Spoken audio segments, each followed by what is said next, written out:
Presidente João Vasconcelos. Muito obrigado, Sr. Presidente. Muito obrigado. Cumprimentar o Sr. Ministro, a Sra. Secretária de Estado, Senhoras e Senhores Deputados. Esta questão do aeroporto do Montijo, na opinião do Bloco de Esquerda, começou mal, começou tarde e de forma errada. Bem sabemos que não é responsabilidade do Sr. Ministro, mas é responsabilidade do Governo, é responsabilidade também do PSD-CDS, devido ao contrato de concessão que tinha realizado no anterior Governo com a concessionária.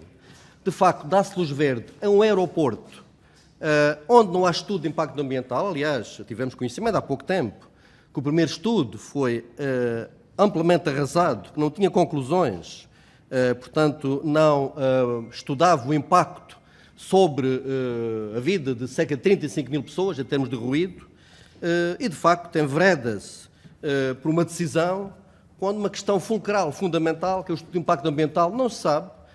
Há uma pressão inadmissível sobre a APA. Aliás, não se sabe, o Governo diz que, por um lado, é para avançar o aeroporto, por outro lado, se não tivermos estudo de impacto ambiental favorável, o aeroporto não se fará. Há aqui um conjunto de contradições. Por outro lado, o Governo levou muito tempo a resolver esta situação, cerca de 2, 3 anos. Não há estudos comparativos, bom, e é a opção mais barata, sem dúvida. Não há investimento, e é a opção mais barata porque avança e tem ali já um aeroporto construído, efetivamente, e que, enfim, portanto, é quase de mão beijada aquilo que vai receber. Por outro lado, o contrato de concessão também vai prejudicar muito o país, nomeadamente aqui, Lisboa, e quem vive aqui. Portanto, não se opta, por exemplo, o contrato de concessão por um modo ferroviário, por exemplo, ligação à Portela, opta-se para a questão rodoviária, mais uma vez. Efetivamente, não sabemos o que é que irá acontecer, mas é o país. Portanto, de facto, a Vinci esteve ao comando da operação e ganhou em toda a linha, sem dúvida, e nós consideramos que é, de facto, um erro estratégico para o país, nomeadamente para Lisboa, e os habitantes de Lisboa vão sofrer as consequências nos próximos tempos. Serão mais carros, portanto, mais meios rodoviários que a cidade de Lisboa irá ter no futuro. Mas isso é uma outra questão. O que é que eu perguntava ao Sr. Ministro? O Sr. Ministro aqui já referiu, efetivamente, é o que sai e o que fica em termos de meios operacionais, portanto, dos helicópteros, aviões, portanto, no novo aeroporto de Montijo. E se, efetivamente, esses 100 milhões chegam, porque falava-se inicialmente em 400 milhões, depois em 200 milhões. Por outro lado, em termos de infraestruturas, o que é que isso implica? Se teremos custos acrescidos, se será a concessionária que irá pagar todas essas despesas, se será o Governo.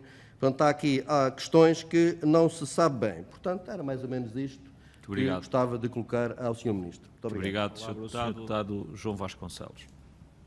Muito obrigado, Sr. Presidente, Sr. Ministro, Senhoras e Senhores Deputados. É conhecida a posição do Bloco de Esquerda relativamente a esta matéria.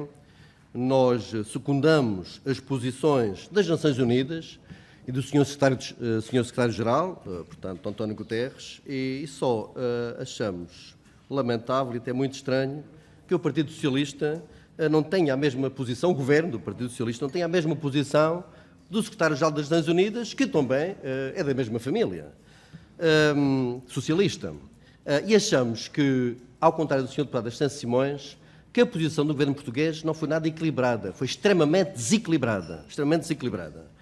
E nós já sabemos onde é que isto vai parar. Portanto, foi uma atitude irresponsável, tendo em conta que temos 300 ou 400 mil portugueses e lusodescendentes, enverdou por uma posição de subserviência absoluta a Trump, a Bolsonaro, portanto, secundando também muitos países da União Europeia, felizmente não foram todos, portanto, e outros da Europa, e que isto só tem um nome, isto chama-se hidrocarbonetos, petróleo. Nós achamos que o Sr. Maduro tem tido muitos erros, de facto é necessário dar a voz ao povo, é necessário que haja eleições, foram cometidos muitos erros, sem dúvida, mas o facto de o Presidente Chaves anteriormente e mesmo Maduro estar no Governo nunca foi visto com bons olhos por parte dos Estados Unidos, porque quer-se apoderar, de facto, das riquezas petrolíferas e nós sabemos onde é que isto vai parar. Portanto, empurra-se com a barriga. É verdade que foram cometidos erros da parte de Maduro, mas quem é o Sr. Guaidó para se intitular Presidente interino da Venezuela? Ele foi eleito Presidente da Venezuela. De facto, isto é algo incompreensível e que o Governo português não devia ter secundado essas posições. Já agora eu perguntava, e já que estamos na Comissão de Defesa, ao Sr. Ministro, porque fez umas declarações que, pelo menos acho que não caiu bem, já não me lembro bem, mas que falou que Portugal se calhar necessitaria de enviar tropas para a Venezuela. Parece que estava a tratar a Venezuela como se fosse de uma colónia, de uma neocolónia. De facto, isto não caiu nada bem. E eu perguntava ao Sr. Ministro se Portugal também vai ter a mesma atitude em países onde não há eleições democráticas, em que mulheres e oposicionistas são decapitados em público, como na Arábia Saudita, como nos países do Golfo. Será que vai ter também as mesmas posições relativamente a estes países? Não. Portanto, isto é uma hipocrisia, de facto, e isto vai acabar mal. Já tivemos, por exemplo, a Cimeira das Lajes e a guerra que dia de veio, baseada numa mentira, em que se destruiu um país, em que se mataram milhares e milhares de pessoas e estamos a sofrer as consequências. De facto, o que eu apelava era que o Governo, enfim, atuasse de forma equilibrada, com bom senso, não secundasse as posições de Trump e outros intervenientes. Depois fala-se em ajuda humanitária. Fala-se em ajuda humanitária e decretam-se sanções económicas e de outro nível contra a Venezuela. É aqui que está a defesa dos direitos humanos. Portanto, isto tudo cheira a hipocrisia e, de facto, eu perguntava efetivamente, se o Sr. Ministro quiser responder, quais são os planos de contingência que Portugal terá no caso da situação se agravar e se, já agora, o Governo português vai reconhecer o pseudo-embaixador nomeado pelo intitulado Presidente interino Guaidó em Portugal. Era só isso. Muito obrigado. Muito obrigado. A palavra ao Sr. Deputado João Vasconcelos, em representação do Bloco de Esquerda. 8 minutos. Muito obrigado, Sr. Presidente. Sr. Ministro, aqui um conjunto de temas, 3 ou 4, que gostaria de lhe colocar. Primeiro, tem a ver com o Arsenal do Alfeite. Como se sabe, há cerca de 2 anos, mais ou menos, estava previsto que fossem readmitidos cerca de 65 trabalhadores e até hoje foram apenas admitidos 23, ou seja, faltam 42.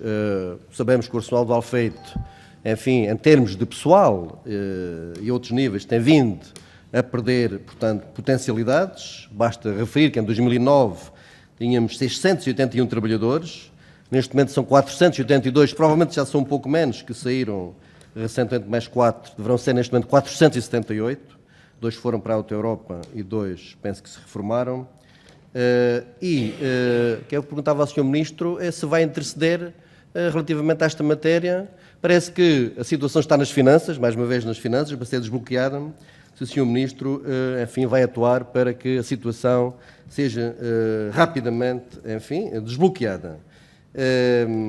E além disso, quer se queira, quer não, também há um aspecto que nós consideramos que é negativo, que é o facto da escola de formação do Arsenal do Alfeite, que era uma escola de referência e que foi fechada e que ali está devidamente equipada, está desativada, enfim, o Governo podia, enfim, tomar algumas medidas para reativar esta escola de formação, tendo em conta que os trabalhadores vão saindo, perde-se conhecimento e não existe a tal transmissão de conhecimento, que era muito importante que esta escola fosse ativada. Outra questão, Sr. Ministro, tem a ver com o quadro de carreiras, também no Arsenal do Alfeite, dos trabalhadores, quadro de carreiras. É verdade que foram descongeladas as progressões, mas, Sr. Ministro, curiosamente, falta descongelar as progressões. E há 35 trabalhadores nessa situação, que não conseguem progredir. Também está nas finanças, é sempre as finanças, é verdade, que os trabalhadores, quando chegam aqui ao patamar 15 da carreira, não conseguem, enfim, subir, não obstante passarem a desempenhar o mesmo conteúdo funcional. Portanto, são 35 trabalhadores que estão à espera. Outra questão, Sr. Ministro, ainda com o Arsenal do Alfeite, tem a ver com o submarino Arpão. Tivemos conhecimento, até foi alguma surpresa, não obstante ter havido, há uns dias atrás, portanto, uma cerimónia à volta do submarino Arpão, do contrato, que o Tribunal de Contas não deu o visto a este contrato. Não sabemos o que é que se passa. O navio já saiu da doca, o Arpão, já saiu da doca, portanto, é uma situação complicada, realmente, são investimentos, esperemos que o Estado não seja prejudicado neste âmbito, tendo em conta que a manutenção dos submarinos será à volta de cerca de 28 milhões de euros de cada um, se o Sr. Ministro pode, enfim, dizer em que ponto a situação se encontra, se de facto o contrato avançará brevemente, se iremos ter o prolongamento dos investimentos que estavam previstos, nomeadamente a doca seca, os cais ajustáveis, se irão ser substituídos. Portanto, é uma situação que não nos pode deixar de preocupar sobre esta situação e que o Governo já tem dado alguns esclarecimentos, mas teve agora uma evolução, consideramos, negativa. Outra questão tem a ver com os aviões KC-390. Não obstante isto esteja do âmbito da Lei de Programação Militar, mas é uma questão assim um bocadinho específica que gostava que o Sr. Ministro nos pudesse dar mais alguns esclarecimentos. Sabemos que o valor dos aviões KC-390 são os tais 827 milhões de euros, tem havido dificuldades. O Sr. Ministro, há dias, no órgão de comunicação social, disse que, e aqui é verdade, passo a citar, que existe alguma distância entre as partes no processo negocial em curso. Efetivamente, o que é que isto significa? Se falhar este negócio, se há plano B, se o Governo, enfim, está disposto a dar mais verbas, mais dinheiro relativamente a este negócio, também não sabemos. Imaginemos que, portanto, o Presidente do Brasil, Bolsonaro, enfim, pretende a construção dos aviões no Brasil, portanto, a Zogma fica sem a tal parte de construção de vários componentes do KC-390, como é que irão ficar os trabalhadores? Se de facto estão assegurados os postos de trabalho destes trabalhadores da Zogma, e que são bastantes, é uma situação, efetivamente, com alguma seriedade, como são, claro, todas elas.